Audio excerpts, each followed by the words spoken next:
All right. What is going on, everybody? I know much earlier than you would have expected because, of course, I'll be going live tonight for Blazers and Cavs.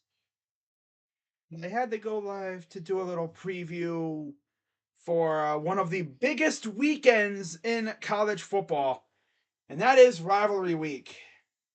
Now, heading into the week, there's still quite a few conference championship races that are still very close. And this week is going to be very stressful for a lot of fan bases in college football. Now, here's how things are going to go. We're going to go alphabetical order down every single Power 5 and I guess mid-major conference in Division 1 Big 10 or Division 1 FBS, and we're just going to talk about, who the teams play, if there's any, you know, race going on, because I know there's a couple conferences that have already been decided. So we'll just talk about them a little bit, look at, what the team has done, and maybe talk a little bit about the game. So starting us off, by the way, tomorrow there's only one football game on that matters for college, and that is the Egg Bowl, Ole Miss and Mississippi State. In regards to bowl eligibility for those two teams, a quick peek, and Mississippi. Now this is all about bragging rights. They're not eligible for conference title because LSU won the SEC West. They are of course facing Georgia. We already know that. Kind of like how we already know about the ACC being Clemson and North Carolina. Those two conferences have already essentially been decided. But now we're going to start off with the American Conference. Now, next year, the American's going to lose some teams to the Big 12. Cincinnati, UCF, and Houston. Those three are going to the Big 12 next year, or at least very soon. How funny would it be if Cincinnati, who currently essentially holds the spot in the Big 12 championship, how funny would it be if they won the Big 12, Big 12, the AAC championship, excuse me. Look at me, got me talking about the Big 12. They're not even in the Big 12 yet. But how funny would it be if they won the American Athletic Conference championship this year and then they skedaddle off to the Big 12? That would essentially mean we're guaranteed a new champion next year. Cincinnati could take this success into the Big 12. Much stiffer competition. Now imagine Cincinnati goes to the Big 12 next year or whatever, and they win the Big 12 next year too. Well, damn. How many times have you seen that? A team wins a division or conference championship in one conference, jumps over to another one, and then wins that conference the very next year. Could happen. It could very well happen. Now, as far as their possible opponents in this game, it's whittled down to essentially three other teams: Tulane, Central Florida, and Houston. Now, if I'm not mistaken, I believe Tulane and Cincy face off. Or if they, no, wait, let me check their schedule here. Shout out to the person who developed FB schedules, because that's a lit website. Has every team's schedule on there. So Tulane, who is number 2 in the AAC right now, let's see how they did against Cincinnati and all the other teams that are contending with them. Yeah, they do play Cincinnati. So there you go. They play Cincinnati. Now, if Tulane were to lose, UCF plays South Florida. UCF should win that game, let's be real. So UCF wins, Tulane loses. UCF would jump ahead of them because UCF beat Tulane. That's where the tiebreaker would come in handy. But of course, UCF would be 6-2 with a win. Tulane would be 5-2, 6-2 with a loss. Now, what about Cincinnati? What if Cincinnati loses? Well, obviously, UCF faced Cincinnati. Let's see what they did against Cincinnati. They UCF beat Cincy too. So if UCF wins, essentially whoever loses that Cincy or Tulane versus UCF, pretty much. Yeah, whoever wins that Cincy Tulane game is probably going to be facing UCF, unless somehow UCF loses. Which, if South Florida wants to impress Deion Sanders, they would go out and beat UCF. If South Florida does that, that would be crazy. That would be nuts. Yeah, I know, Steel Jackson, your rivalry already passed. But our rivalry, and on many other teams' rivalries, they're this week. This is going to be a fun week. Especially because there's a lot more stress now, because a lot of these rivalry games mean a lot, because not only, trophies and such, but conference championships could be on the line too. Conference title game berths. Like for us, for instance. Now, what about old Houston? Put them. What gives with Houston, huh? Who does Houston got to play? Well, let me check here real quick. Let me go to the FBS, go to American, Houston, who I believe is also jumping over to the Big 12 next year. Let's see. Let's see here. Tulsa. They faced the Tulsa Golden Hurricane. Now, as for Tulsa, they're kind of out of it. They're 2-5 in the conference, 4-7 overall. They're done. So Houston should be able to take care of that. Now, what about their record against UCF and Cincinnati? Well, that's funny because they didn't face them. Face them. So they have no head-to-head. Yeah, so they can't. We have the tiebreaker. Yeah, they're 5-2. Which, if they win against Tulsa, they'd be 6-2. Now, I think if they were to go to overall record, they wouldn't make it because they're 7-4.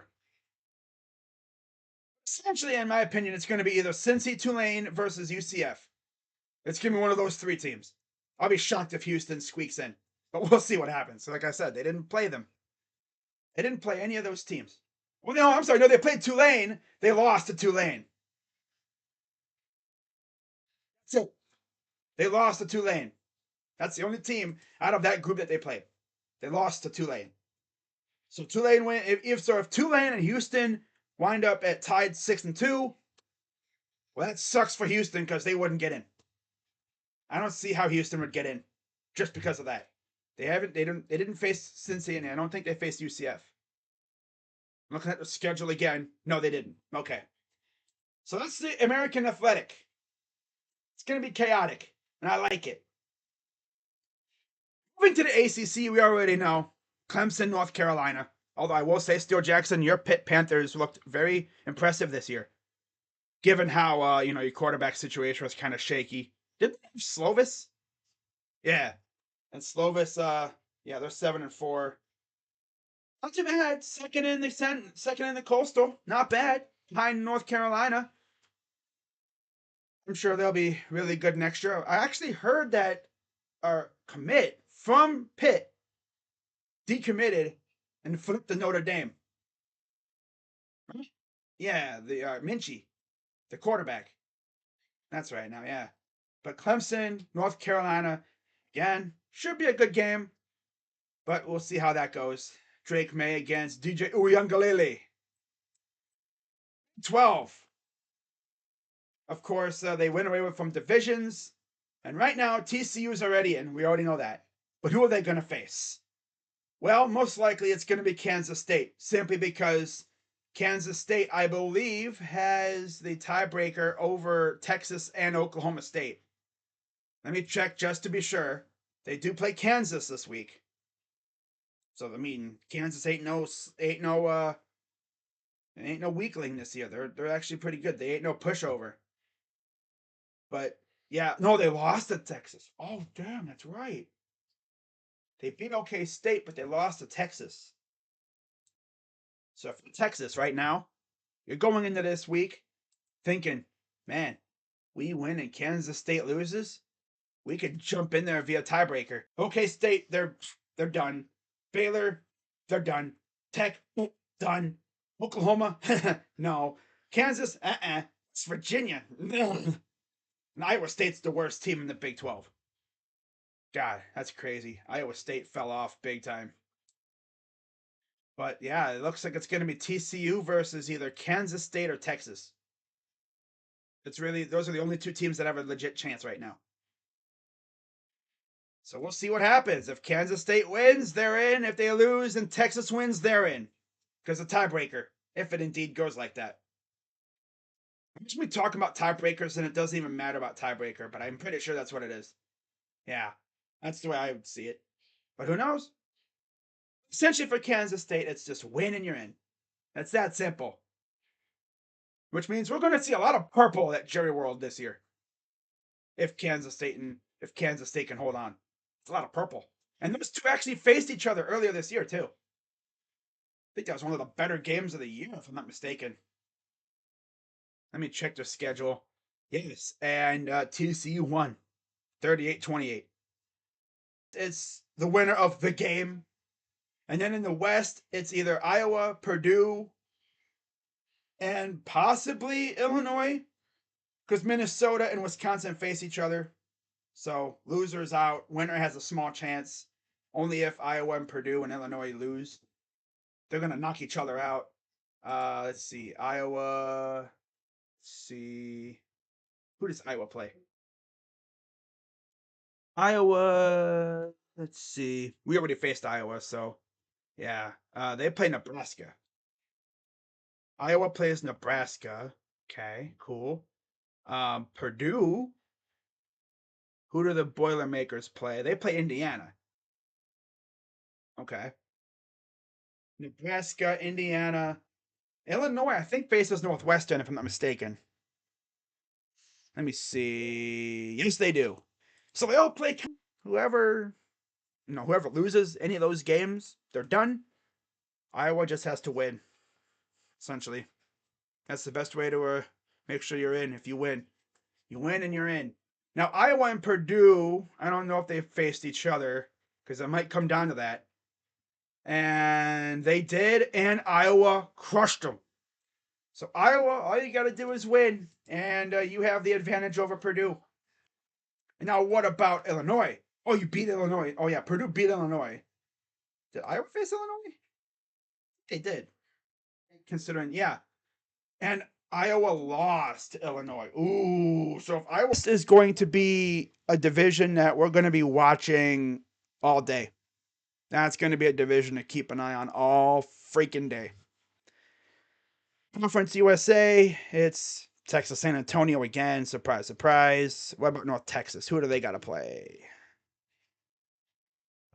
North Texas. Texas. Man, Texas could be a very busy state come conference championship weekend if everything goes their way. So North Texas play. Oh, they have off? No. That was last week. They play Rice. Damn, they really had off last week. That's tough. But yeah, they play Rice. And then Western Kentucky, who's really the only other team that has a chance to do it. Who do they play? There they are. Western Kentucky plays. Come on. Oh, Florida Atlantic. Ooh.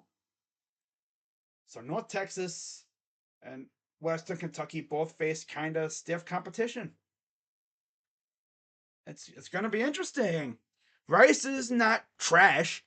And not to mention, I believe with a win, Rice can be bowl eligible. Because they have 5 wins right now. You need 6 to be bowl eligible. So, they're going to be motivated. North Texas better be ready for a fight. And then if North Texas loses, Western Kentucky wins, they jump in to the Conference USA title game against Texas San Antonio again.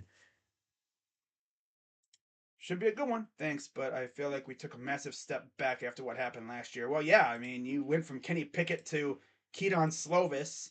Of course you're going to take a little step back. And yeah, I know about that Notre Dame gets damn. I mean, well, USC has been getting everybody too. They got Jordan Addison. Of course, they got Jordan Addison because everybody goes to play for Mister Caleb Williams and Pat Riley. I'm not Pat Riley. Lincoln Riley.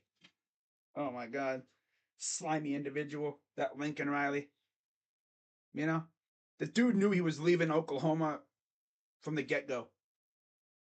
The dude was recruiting players for USC while being employed by Oklahoma. Like, how does that even happen? How do you let that happen? That's Oklahoma for you. Whatever. So yeah, that's the Conference USA. Independents don't really care about because they don't have a conference. Although BYU next year, you're going to be in a conference for the first time I think ever. They're going to be fighting for a conference championship next year in the Big 12. Well, that's going to be interesting. In fact, of all the independents, 4 of them are bowl eligible. UConn is bowl eligible. Damn. When was the last time we said UConn bowl eligible in the same sentence? There was a period where they couldn't even win a game. They couldn't even score a point. And look at them now. Wow. Good recovery. The MAC, it looks like, yeah, it'll be Ohio representing the East. And in the West, it's either Toledo or Eastern Mich. Let's see. Who does Toledo and Eastern EMU play? Let's see here. There we go. Okay, Eastern Mich. EMU. They gotta play Central. Yeah. And Toledo gets to play against. Oh, they already clinched it. Okay. But they play Western Mich, but they already clinched. It already says Ohio versus Ohio at Ford Field. Okay, so they already clinched. That one is already set to go. I didn't realize that. Makes sense because Toledo, Toledo beat EMU, so there's no reason for that. And they play Western, but yeah, it doesn't matter. They already clinched. Okay. Now for the Mountain West. Boise State's going in the Mountain Division, and in the West, it's either Fresno or San Diego State. I guess there's even a chance for San Jose State too. Let's see if this one has been officially decided yet. I don't think so. Fresno State. They let's see here. Yeah, it's been decided as well. Fresno versus Boise. That'd be a good one. Wow. Because then when I go to look at San Diego State, let's see what it says when I do San Diego State. Come on. There we are. Okay, San Diego State right here. Let's see if it says that same thing.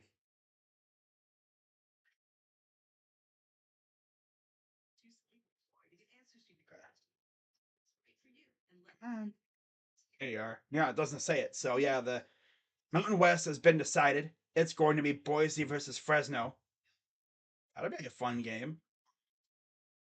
And then Pac-12, USC, Oregon, Washington, and Utah are all still in the hunt. Still. Although USC has the advantage, I'm pretty sure against most of those teams. I think they've already clinched their spot in the title game. Let's see who they would have to play. I don't think it's been decided already. Yeah, it says they've already clinched, but they don't know who they're facing yet. It's going to be either Oregon, Washington, or Utah. Now, to be fair, USC did lose to Utah. But there's no way unless USC loses. No, there's still no way because USC is 8-1 in the division in the conference, and Utah is only 6-2. Damn, that's tough. And the only one that could dethrone USC is Oregon. Now, yeah, Colorado faces Utah, so they should be able to win that game. Utah should be able to win. If you're Utah, you just want Oregon, who you lost to. Ugh. It's Oregon or Washington, I think. Just needs to take care of the Apple Cup, and they're good to go. It's that simple. Take care of the Apple Cup, and you're good. So right now it would be USC and Oregon in the Pac-12 title game. I think it's in Vegas too, isn't it? Yeah. So that'll be a fun division to watch. As of course, Pac-12 at night. We all love it. It's gonna be chaos, and I'm all the way here for it. And the SEC, we already know what that is. Georgia and LSU. We've known that for a couple weeks now. And then the Sun Belt, it looks like it's gonna be Coastal Carolina and versus probably Troy or South Alabama if it hasn't already been decided. See if the Sun Belt has been decided yet. South Alabama, a team that's been around for a little bit, they got a and South Alabama wins, which they would put them at 7-2, 7-1, and versus Troy 6-2. Then yeah, it would be. It's probably going to be Coastal Carolina versus most likely. Say Troy. I don't know if I can trust South Alabama to get the job done. Just unless they've already clinched. Because the only team that could challenge them right now is James Madison, which is crazy because this is their first season out of Division One AA. They're like an actual like FBS team now. They're not FCS anymore. Ooh, wait. So James Madison? If James Madison wins, they'd be 6-2. Coastal Carolina would be 6-2. But would James Madison even be eligible for the championship game? Because this is their first year. That's interesting. I don't think they'd be eligible. How that works. First year in FBS. I know they're not eligible for a bowl game. It's just a weird rule that they have. I mean, otherwise you'd have every team and their mother jumping over to the FBS. It's like a rule, I guess. I don't know how long they're eligible for.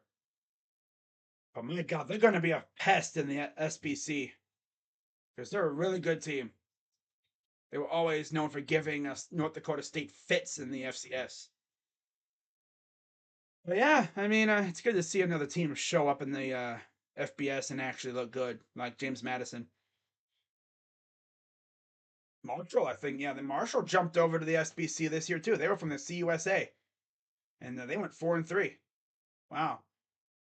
But it looks like it'll be Coastal Carolina versus either Troy or South Alabama. But we'll see what happens if James Madison wins.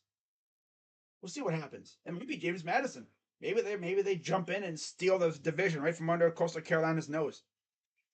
Who knows? Oh yeah, that too. Coastal Carolina had a game canceled against Virginia. Ooh, that's yeah, because the whole tragedy going on over there. Man. But that's it for the Division One games. Let's see what the other divisions look like. Just for lulz. I know like FCS has the tournament already going. I'm not gonna go through all that. But Jacksonville State won the Atlantic Sun. Cool. Don't really care, but okay, cool.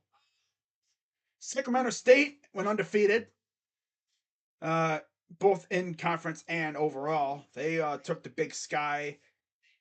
Big South went to Gardner Webb. Coastal Athletic, Colonial Athletic went William and Mary. Although New Hampshire is right there too, tied for the conference. Ivy League, Yale leads the way over there. But of course, they do the whole tournament thing. They don't do just bowl games, conference title games. Mid Eastern Athletic Conference, North Carolina Central. That's like HBCU teams, I think. North Carolina Central, Howard, Delaware State, Morgan State, Norfolk State, and South Carolina State. Yeah, North NC Central won that one. Missouri Valley, no surprise. South Dakota State and North Dakota State were right there too. And of course, North Dakota finished third. So what a good year for the Dakotas. I mean, you do have a South Dakota, which they finished third to last. That would have been hilarious if all four Dakota teams finished in the top four in that division, in that conference. Northeast Conference went to St. Francis, PA, Ohio Valley, Southeast Missouri State. Patriot League went to Holy Cross for the most part. They're undefeated, so yeah. Pioneer Football League, St. Thomas, Minnesota. Tommies. St. Thomas, Minnesota. That's their nickname, the Tommies. Okay. That's I mean Presbyterian, they're the Blue Hose. Like okay. Stetson's the Hatters. Alright. Valparaiso is the Beacons. San Diego is the Toreros. Man, there's some wacky freaking nicknames. Especially in the FCS. My goodness. The Mountain Hawks of Lehigh. The Hoyas of Georgetown. Let's see what other wacky ones we got. Paladins, yeah. Samford won the Southern Conference. The VMI Cadets, but it's spelled Key Dets. That's tough. It's a good name though. SE Louisiana Lions took the Southland Conference, although Incarnate Word's right there too.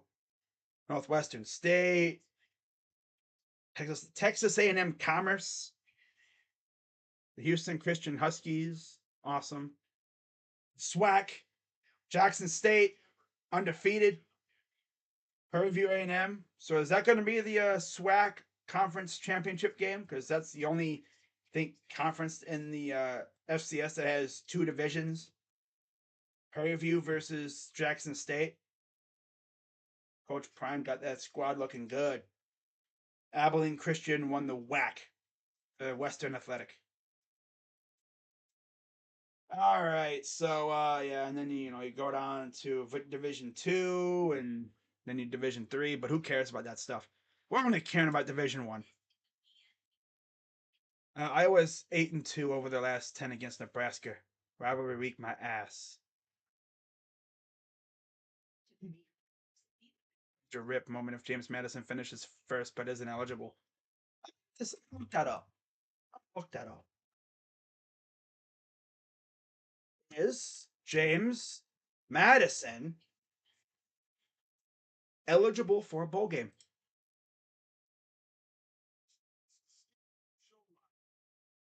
Okay. They will not be eligible for a bowl. They will not be bowl eligible until 2024. Ordinarily, the first year of an FCS to FBS transition is spent as an FCS team with a mixed schedule of FCS and FBS, while a schedule more closely resembling that of a typical FBS team is played in the second year. Uh-huh. All right, so here's an article from here's an article from October. Wow. All right, due to NCAA rules, every program that moves up to the moves up to the football bowl subdivision is required to undergo a 2-year transition period, during which time programs are ineligible to participate in postseason play. So I guess that would count conference title games then, because that would be postseason. Ouch! Ouch! You win your division, but you can't play in the bowl game. Ouch! That would be tough. Congratulations, you won your division, but you can't play in the conference title game because you're ineligible. Yikes. Oh, if JMU sits on top of the Sun Belt East at the end of the year, the number 2 team in the standings will vie with the Sun Belt West champion. Oh my god, that would be so tough. You can't participate in the Sun Belt Championship. So no matter what, Coastal Carolina's going. That's why. Answers the question. That is tough. Ouch. That's tough. That's why, of course, the Carolina has been essentially gifted the conference championship because of that ineligibility. Yep. Welcome to the FBS, James Madison. Good to have you. Damn, that's crazy though. That's insane. Now let's see what their first schedule will look like in 2024 right now. Let's see what they got cooking for that. Liberty, William and Mary, Temple, and Virginia. Let's Coastal Carolina. I need James Madison. Oopsies. Let's see what their schedule looks like right now. Texas Tech. Oh wow, Ohio State beating. Okay, they faced. I mean, a horrible start to a schedule. Only got 4 games scheduled right now because again they're going to be eligible here real soon. So it's going to be weird, you know. Maybe in a couple years we'll be talking about James Madison being like what Coastal Carolina was what last year or 2 years ago when they went undefeated and then people were talking about rank Coastal Carolina. And now it's gonna be rank James Madison. But hey, that's tough. You win your division, but you can't play in the conference title game because you're ineligible. That's tragic. That's tragic. But yeah, that's pretty much all I got for you guys. Just talk a little bit about these games, and hopefully we have chaos. And then once the title games have been decided, I'll probably go live or do a little prediction thing for it. Now, once bowl season comes up and we know the bowl participants, I, of course, will be doing a stream predicting all the bowl games stuff, going over them. And I'll be making my picks too. So, bowl season's already here. It's crazy how fast the year goes. But of course, I'll be live tonight for Cavs and Blazers. Hope you guys tune in. It'll be a 7 o'clock tip. And let's go beat the Blazers, and of course, beat us again, again, and again, again. All right, guys. You want Ohio State? Yeah, I think everybody does. At least unless you're a Team Up North fan.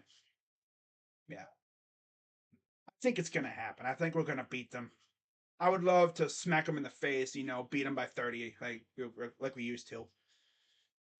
It'd be fun to humble them a little bit, and go to the Big Ten title game against whoever. The best thing about it is, though, we would get if we do win the Big Ten championship, we would have the chance to get some guys back because there would be a lot of time between games. Oh damn, dude just choked it and then he made it a shot anyway. Damn, I thought Tech just choked it. You think Ohio State versus Iowa? Again? Okay, that would surely be interesting. We'll see what would happen there. That would be something. I mean, it could be anybody. Who knows what'll happen on Saturday? But you have a game tomorrow. Again, the Egg Bowl. You have a loaded slate of games on Friday. And then you have an even more loaded slate of games on Saturday. So things are gonna happen. And that's the fun part about it. So it's pretty much all I got. I'll see you guys in like 3 hours, 2 hours, 2.5. And let's see if the Cavs can get a win. Let's get it. All right. I'm Crazy Dog. Go Buckeyes. I might have a video out tomorrow for the game. Little preview. Maybe a little trash talk. But yeah, I'll see you guys later. Go Buckeyes. Crazy Dog, and I'm out.